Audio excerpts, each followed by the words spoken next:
નમસ્કાર, આપ જોઈ રહ્યા છો ગુજરાત ફર્સ્ટ, સાથે હું છું અમિતા।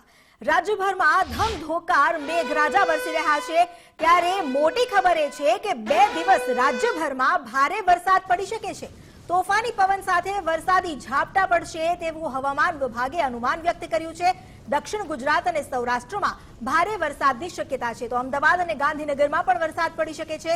અત્યાર સુધી સિઝનનો 18.50% વરસાદ નોંધાઈ ચૂક્યો છે, જો કે ગત વર્ષ કરતા આ આંકડા ઓછા છે। અમદાવાદમાં સૌથી વધુ 8 ઇંચ વરસાદ નોંધાયો, તો સૌથી ઓછો ધોળકામાં 3.77 ઇંચ વરસાદ વરસ્યો છે।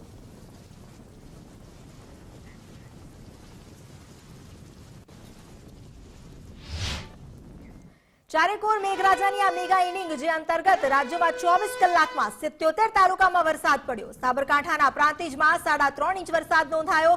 સાબરકાંઠાના તલોદમાં 2 ઇંચ વરસાદ વરસ્યો છે। રાજકોટના લોધિકામાં 1.5 ઇંચ વરસાદ વરસ્યો, તો કચ્છના ભુજ અને નખત્રાણામાં 1 ઇંચ વરસાદ નોંધાયો। અન્ય તાલુકામાં પણ 1/2 ઇંચ વરસાદ પડ્યો છે।